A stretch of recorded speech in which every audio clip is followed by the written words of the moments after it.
action report and talk a little bit about the gameplay, or at least the solitaire gameplay, for Archie's War, the Battle for Guadalcanal. This is a game by Derek Croxton, and it is both two-player and solo, and I played the solo game, and I probably messed some stuff up, as I am apt to do, but I'll put a link to my unboxing of this where I kind of talked about it, and one of the things I missed in my unboxing is there's two boards. So this is the solitaire board that you play solitaire on, imagine that.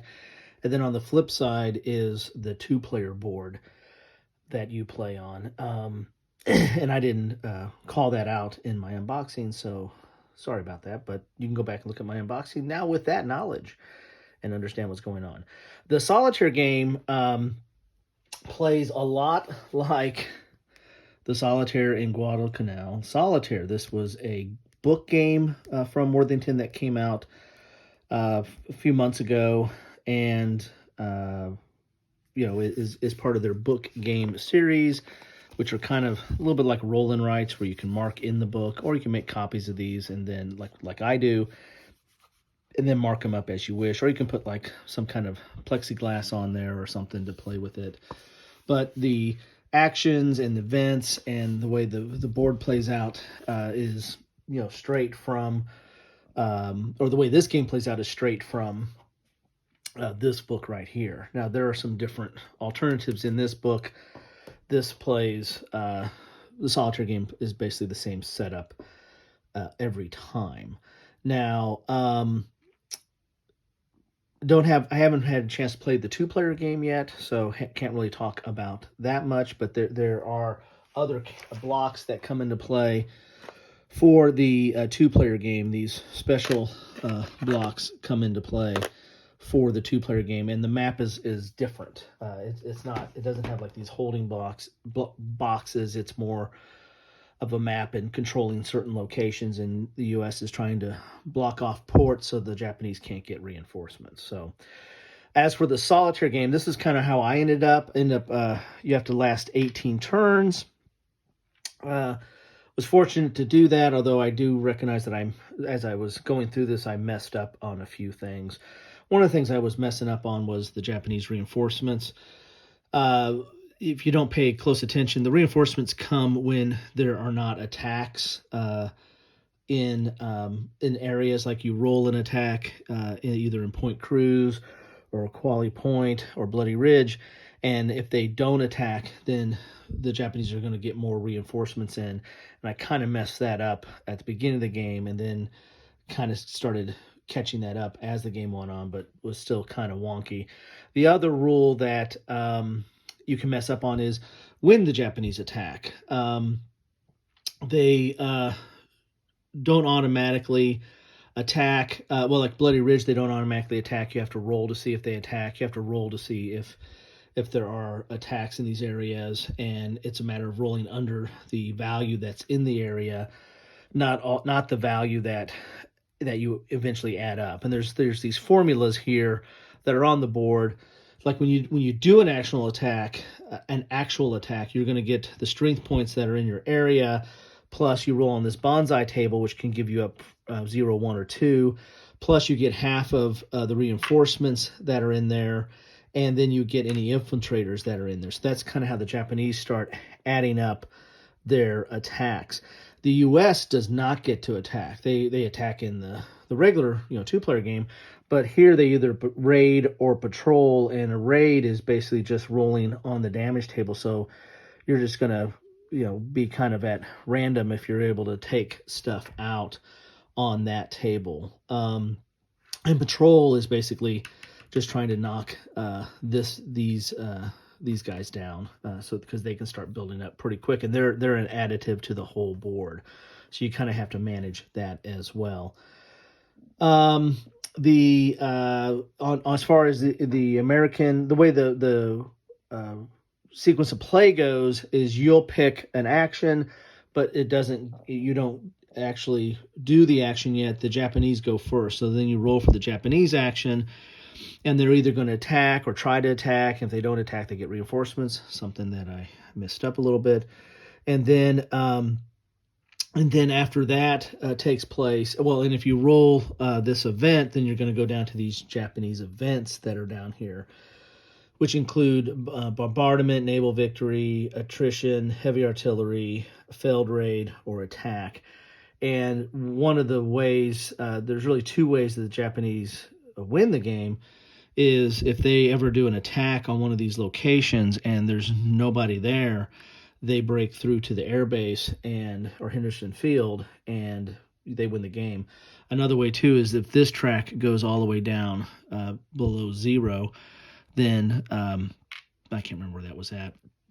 I kind of messed around with this before I started filming, but if this goes down below zero, then you lose as well. There's a lot of events and actually some actions that do bombardment, that like the air raid, or a lot of the bombardment that they're trying to beat up the field there. And so you're constantly trying to do repairs over here to, move that up. So this is a constant focus of the game for the Americans, is to keep the field up. Another constant focus is to keep somebody in those locations, because if there's an attack and nobody's there, then the game is over.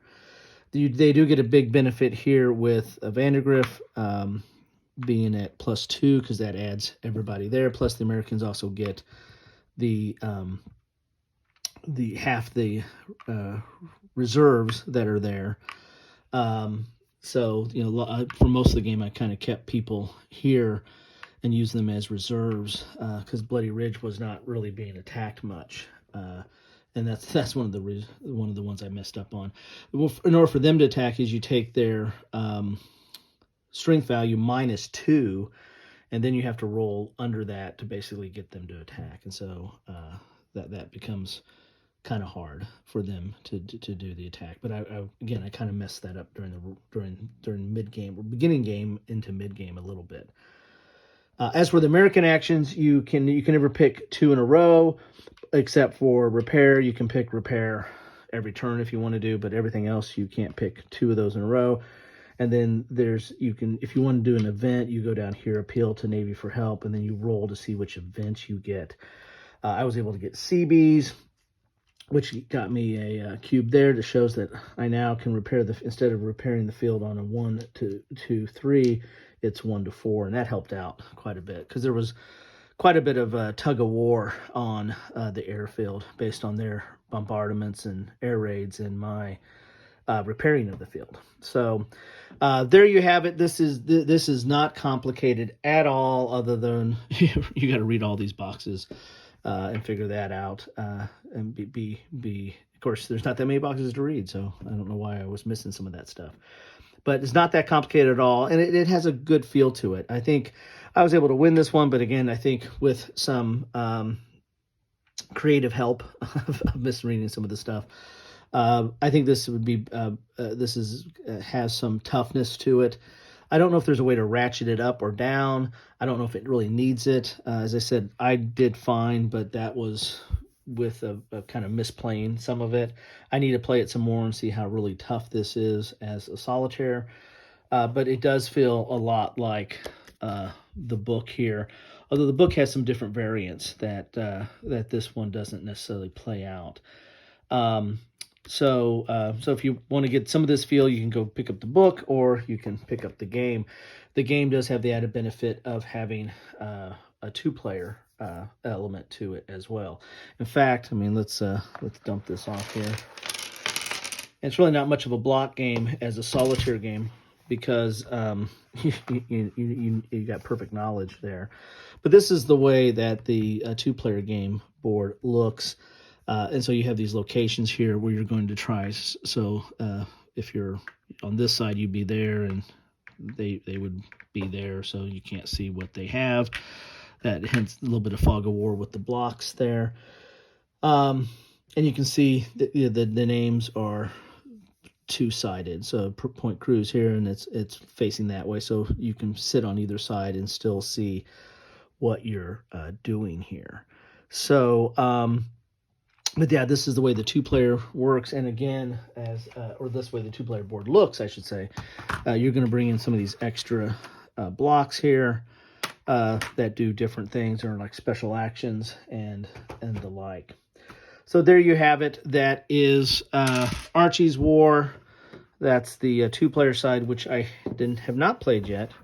And then you have the solo side, which I have, and I'll set this up. And this is really easy to set up. I mean, it's a piece of cake to set up. It's a piece of cake to get into. Just now that I understand how some of these things work, I'll try it again, and I guarantee I'll probably lose because I'll play it right, and they will kick me in some of these areas here. Anyway, that's what I have for you today. Thought I'd do a little bit of an after action and talk a little bit about gameplay.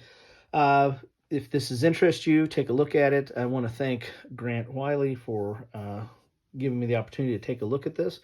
I'll probably do some more on this as well because this is pretty easy to get into. So anyway, I left out one thing here. These notes here is when the U.S. gets reinforcements. So the U.S. only gets 1, 2, 3, 4, 5, 6 reinforcements during the whole game, but you only get them every third turn. That's the kind of the tipping point here as well, because they're going to get reinforcements by not attacking a lot more and a lot quicker than you are. And that was kind of the thing I messed up a little bit. But anyway, all right, now I've said my piece. So yeah, check this out if you're interested in this. Very simplistic, but interesting, and some interesting decisions, because I mean you have all these different actions you can choose from, and then try to get some of these events. So there's some interesting decisions in there, which kind of play off this Guadalcanal Solitaire book game as well. Anyway, thanks for stopping by. I hope this was helpful. And if I totally muddled it up, well, I apologize for that. Just leave me a comment and let me know what I can clean up. Anyway, take care. Bye-bye.